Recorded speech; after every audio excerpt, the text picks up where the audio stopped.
राधे राधे दोस्तों, कैसे हैं आप सब। सावन का महीना था, अपनी पूरी ताजगी और हरियाली के साथ प्रकृति पर छाया हुआ था। चारों तरफ मल्हार के गीत गूंज रहे थे। हवा में मिट्टी की सौंधी खुशबू थी और आसमान में बादलों का आना जाना लगा रहता था। इस सुहाने मौसम के बीच एक और बड़ा त्योहार अपनी दस्तक दे रहा था, रक्षाबंधन। यह त्योहार केवल एक धागे का बंधन नहीं था, बल्कि यह उस अटूट विश्वास का प्रतीक था जो एक भाई अपनी बहन को हर मुश्किल से बचाने के लिए देता है। लेकिन हर कहानी का अंत उतना ही सुंदर हो, यह जरूरी नहीं। कुछ कहानियां ऐसी होती है जो दिल को झकझोर कर रख देती है, आंखें नम कर देती है और समय के पन्नों पर एक ऐसा दर्द छोड़ जाती है जिसे कभी मिटाया नहीं जा सकता। यह कहानी है दो ऐसे भाई बहन की, अमर और सुमन की। खुशियों भरा आंगन और बचपन की यादें। सुमन और अमर एक छोटे से शांत और खूबसूरत गांव में रहते थे। उनके पिता एक साधारण किसान थे जो दिन रात खेतों में पसीना बहाकर अपने परिवार का पेट पालते थे, और माँ एक गृहिणी थी जो पूरे घर को अपनी ममता से सींचती थी। अमर सुमन से 3 साल बड़ा था। दोनों भाई बहन में इतना गहरा प्यार था कि गांव वाले उनकी मिसाल देते थे। सुमन सुबह बहुत नटखट, हंसमुख और चंचल स्वभाव की थी। उसकी हंसी से पूरा घर गूंज उठता था। वही अमर थोड़ा शांत, समझदार और अपनी छोटी बहन की हर एक इच्छा का ख्याल रखने वाला था। अमर के लिए सुमन उसकी दुनिया थी, और सुमन रो देती तो अमर का पूरा दिन बेचैनी से बीत जाता था। बचपन के वो दिन कितने सुंदर थे। जब भी सावन का महीना आता, सुमन की खुशियों का ठिकाना नहीं रहता था। वह हफ्तों पहले से बाजार से रंग बिरंगे रेशमी धागे, चमकते हुए सितारे और मोतियों वाली राखियां चुन कर लाती थी। रक्षाबंधन के दिन सुबह सुबह वो उठकर स्नान करती, नए कपड़े पहनती और थाली सजाती थी। थाली में रोली, चावल, दिया, मिठाइयाँ और अमर के पसंद के पकवान होते थे। जब सुमन अमर की कलाई पर राखी बांधती तो अमर अपनी जेब से कुछ पैसा या कोई छोटी सी उपहार ही चीज निकालकर उसे देता था। उसके बाद दोनों के बीच यह इस बात को लेकर झगड़ा शुरू हो जाता था कि कौन किससे ज्यादा प्यार करता है। माँ मुस्कुराते हुए उन्हें देखती रहती और पिता उन्हें गले से लगा लेते थे। समय बीतता गया, बड़े होने लगे, लेकिन उनके बीच का यह पवित्र बंधन समय के साथ और अधिक गहरा होता चला गया। जब अमर 20 साल का हुआ और सुमन 17 वर्ष की तो अचानक उनके परिवार पर दुखों का पहाड़ टूट पड़ा। एक भीषण सूखा पड़ा जिससे लगातार 2 सालों तक खेतों में एक दाना भी नहीं उगा। पिता का जो कर्ज था वह सूद समेत बढ़ता चला गया। परिवार का पेट पालना मुश्किल हो गया। ऐसे कठिन समय में अमर ने फैसला किया कि वह चुपचाप नहीं बैठ सकता। उसने अपनी पढ़ाई बीच में ही छोड़ दी और शहर जाने का निर्णय लिया ताकि वह कुछ पैसे कमाकर अपने परिवार की मदद कर सके और सुमन की पढ़ाई तथा आने वाले समय के खर्चों को संभाल सके। शहर का नाम सुनकर सुमन की आंखें भर आई। उसने अमर का हाथ कसकर पकड़ लिया और रोते हुए कहा, भैया तुम शहर मत जाओ। हमारे पास जो सूखा खाना है हम उसी को गुजारा कर लेंगे। मुझे तुम्हारे बिना यहाँ नहीं रहना है। अमर ने अपनी बहन के आंसू पोंछे, उसके माथे को चूमा और प्यार से समझाया, पगली मैं वहाँ हमेशा के लिए थोड़ी न जा रहा हूँ। कुछ दिन ही महीनों की बात है। हालात सुधरते ही मैं वापस आ जाऊंगी। यह सब तुम्हारे और माता पिता के भविष्य के लिए ही तो कर रहा हूँ। तुम अपना ख्याल रखना और अपनी पढ़ाई पूरी मन से करना। भारी मन से आंखों भरी सुमन ने अपने भाई को शहर की बस में विदा किया। वह बस जब तक आंखों से ओझल नहीं, सुमन सड़क के किनारे खड़ी होकर रोती रही। शहर की चकाचौंध पर भाई का संघर्ष। शहर पहुंचकर अमर को एहसास हुआ कि बाहर की दुनिया जितनी चमकदार दिखती है उतनी असलियत में है ही नहीं। यहाँ पेट भरने के लिए संघर्ष करना पड़ता है। छोटे मोटे काम ढूंढते ढूंढते उसे एक निर्माण स्थल कंस्ट्रक्शन लाइन पर मजदूरी का काम मिला। दिन रात धूप धूल और सीमेंट के बीच ईंटें ढोना, भारी सामान उठाना। अमर का कोमल शरीर इस मेहनत के आदी नहीं था। उसके हाथों में छाले पड़ गए थे, पीठ अकड़ गई, लेकिन उसने कभी शिकायत नहीं की।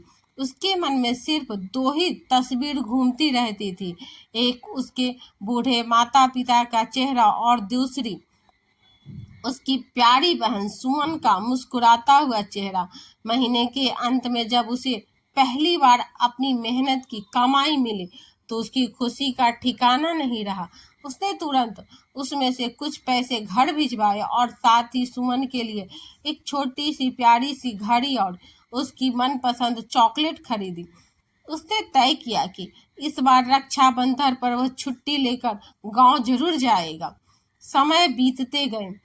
अमर अब शहर में ही एक छोटी सी फैक्ट्री में काम करने लगा था और उसकी स्थिति थोड़ी बेहतर हो गई थी। इस बार रक्षाबंधन का त्योहार आने में केवल 3 दिन बचे थे। सुमन ने अपनी सारी तैयारियां पूरी कर ली थी। उसने अपने हाथों से अमर के लिए एक बहुत ही खूबसूरत रेशमी राखी बनाई थी, जिस पर उसने एक छोटा सा फूल भी काढ़ा था। सुमन ने गांव की डाक से अमर को पत्र भी भेजा था, जिसमें लिखा था, भैया इस बार अगर आप नहीं आए तो मैं कसम खाती हूँ कि मैं किसी से बात नहीं करूँगी। मुझे आपका इंतजार है, जल्दी आ जाना। अमर ने भी पत्र का जवाब दिया था कि वह रक्षाबंधन से एक दिन पहले शाम तक हर हाल में घर पहुंच जाएगा। सुमन का दिल खुशी से नाच उठा। उसने घर को सजाया, माँ के लिए साथ मिलकर मिठाइयाँ बनाई और हर आने जाने वाले मुसाफिर को ऐसे देखती थी जैसे अमर अभी बस से उतरने वाला हो। लेकिन कुदरत को कुछ और ही मंजूर था। जिस दिन अमर को शहर से गांव के लिए निकलना था, उस दिन शहर में अचानक भारी बारिश और राजनीतिक तनाव के कारण हिंसा भड़क उठी। चारों तरफ कर्फ्यू जैसी स्थिति बन गई। पब्लिक ट्रांसपोर्ट की पूरी तरह से ठप हो गया। अमर जिस फैक्ट्री में काम करता था, उसके मालिक ने रात के समय सुरक्षा कारणों के सभी मजदूरों को अंदर ही रुकने को कहा। अमर की बेचैनी बढ़ती जा रही थी। वह बार बार खिड़की से बाहर देखता और सोचता, मेरी सुमन मेरा इंतजार कर रही होगी। वह सोच रही होगी कि उसका भाई उससे मिलने आ रहा है। अगर मैं समय से नहीं पहुंचा तो वह कितना रोएगी। रेशमी धागे की वह पवित्र डोर उसी शहर की दीवारें और बंद दरवाजों की चीकड़ अपनी तरफ खींच रही थी। अमर ने और नहीं रहा गया। उसने अपनी जान की परवाह न करते हुए चुपचाप फैक्ट्री से पिछले दरवाजे से निकलकर गांव की तरफ जाने वाली सड़क की ओर दौड़ लगा दी। वह भयानक रात और अनकही का समय था। आसमान काले बादलों से ढका हुआ था। मूसलाधार बारिश हो रही थी। रास्ते में सन्नाटा था। अमर किसी तरह पैदल ही रेलवे ट्रैक के किनारे किनारे गांव के रास्ते पर बढ़ रहा था। उसके पास सिर्फ एक ही धुन थी, किसी भी तरह सुबह सूरज उगने से पहले अपनी बहन के पास पहुंचना और उसकी कलाई पर राखी बंधवानी है। अंधेरा बहुत घना था। बारिश की तेज आवाज के कारण उसे पीछे से आती हुई एक तेज रफ्तार मालगाड़ी की आवाज सुनाई नहीं दी। थकान, बेचैनी और बहन के प्रेम में डूबा हुआ अमर अपने ही ख्यालों में खोया हुआ था। एक सेकंड, बस एक पल की चूक हुई। जब तक अमर को अपनी तरफ आती हुई रोशनी और भयानक हॉर्न की आवाज सुनाई दी, तब तक बहुत देर हो चुकी थी। गाड़ी की रफ्तार इतनी तेज थी कि ब्रेक लगाने का कोई मौका ही नहीं मिला। एक जोरदार चीख, लोहे की पटरियों की घबराहट और उसके बाद सब कुछ शांत हो गया। अमर की जेब से वह छोटा सा पार्सल और सुमन के लिए लाई गई चॉकलेट पटरियों पर बिखर गया। उसका शरीर बारिश के पानी और खून से भीग गया, लेकिन उसके ठंड होते हुए हाथों में सुमन की भेजी हुई चिट्ठी अभी भी कसकर पकड़ी हुई थी। रक्षाबंधन की सुबह और खामोश आंगन अगले दिन सुबह सुबह सूरज निकला। सावन की धूप कहाँ सुहानी थी, लेकिन आज उस घर की धूप हमेशा के लिए बुझ चुकी थी। सुमन ने सुबह जल्दी उठकर स्नान किया। उसने नए कपड़े पहने, पूजा की थाली सजाई जिसमें अमर की पसंद की हर चीज थी। उसने दीपक जलाया और दरवाजे की तरफ टकटकी लगाकर देखने लगी। गांव की गलियों में बच्चों का शोर गूंज रहा था। बहनें अपने भाइयों के घर जा रही थी। घंटे बीतते गए, दोपहर हो गए, अमर का कोई अता पता नहीं था। सुमन का दिल बैठने लगा, उसने हाथ कांपने लगे। उसने अपनी माँ से कहा, माँ, भैया ने तो कहा था कि वह कल शाम तक आ जाएंगे, अभी तक क्यों नहीं आए? वही किसी मुसीबत में तो नहीं है?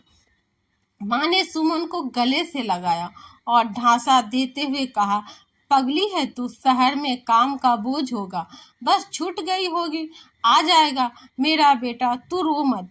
लेकिन माँ का अपना दिल भी बुरी तरह धड़क रहा था। तभी गांव के कुछ लोग और पुलिस की गाड़ी उनके घर के सामने आकर रुकी। लोगों के चेहरे पर सन्नाटा था, आंखों में आंसू थे। एक पुलिसकर्मी के ने आगे बढ़कर धीरे से वह बुरी खबर सुनाई, अमर अब इस दुनिया में नहीं रहा। सुमन के हाथों से पूजा की थाली छुटकर जमीन पर गिर गई। रोली और चावल चारों तरफ बिखर गए। दिया बुझ गया। सुमन को लगा कि उसकी पैरों तले जमीन खिसक गई। वह चीख तक नहीं पाई, उसका गला सूख गया था। वह भागते हुए रेलवे ट्रैक के पास पहुंची, जहां अमर का शरीर रखा हुआ था। जब सुमन ने अपने भाई के ठंडे पड़े शरीर को देखा तो उसका कलेजा फट गया। अमर का चेहरा शांत था, मानो वह सिर्फ गहरी नींद में सो रहा हो। उसके एक हाथ में अभी भी वह चिट्ठी दबी हुई थी जो सुमन ने उसे भेजी थी। सुमन ने कांपते हुए अपने हाथों से अपनी जेब से वह रेशमी राखी निकाली जिसे उसने बड़े प्यार से अपने भाई के लिए बनाया था। उसने रोते बिलखते हुए उस राखी को अमर की कलाई पर बांध दिया। उसकी आंखों से बहने वाले आंसू अमर के खून और मिट्टी से सने हाथों पर गिर रहे थे। सुमन ने फूट फूट कर रोते हुए कहा, भैया, तूने तो कहा था कि तू मुझसे मिलने आ रहा है। देख, मैं तेरी कलाई पर राखी लेकर बैठी हूँ, तू आंखें क्यों नहीं खोलता? उठ ना भैया, मुझसे कौन अब लड़ेगा, मुझसे कौन अब मनाएगा? पूरे गांव की आंखें नम हो गई। किसी के पास भी सुमन के आंसुओं को पोंछने या उसे शांत करने के शब्द नहीं थे। उस दिन रक्षाबंधन का त्योहार सूखेपन और मातम में बदल गया। समय बीतता गया। 2 साल बाद कई बरस गुजर गए। सुमन बड़ी हो गई, लेकिन उसकी हंसी हमेशा के लिए कहीं खो गई। हर साल जब भी सावन का महीना आता, सुमन चुपचाप अपने घर के उस कोने में बैठ जाती थी जहां अमर की तस्वीरें टंगी हुई थी। वह एक राखी उठाती और उसे अपनी कलाई या तस्वीर के पास रखती और आसमान की तरफ देखकर मुस्कुरा कर देती। लोग कहते हैं कि वक्त हर जख्म को भर देता है, लेकिन भाई बहन का यह पवित्र और दर्द भरा नाक रिश्ता यह साबित करता है कि कुछ जख्म ऐसे होते हैं जो समय के साथ और भी गहरे हो जाते हैं। अमर इस दुनिया को छोड़कर चला गया था, लेकिन उसका प्यार, उसकी यादें और वही आखिरी रेशमी धागा सुमन की जिंदगी में हमेशा के लिए अमर हो गया था। तो दोस्तों, आपको ये कहानी कैसी लगी? अगर आपके दिल को छू गई होगी तो पेज को सब्सक्राइब करना ना भूलें। धन्यवाद। राधे राधे।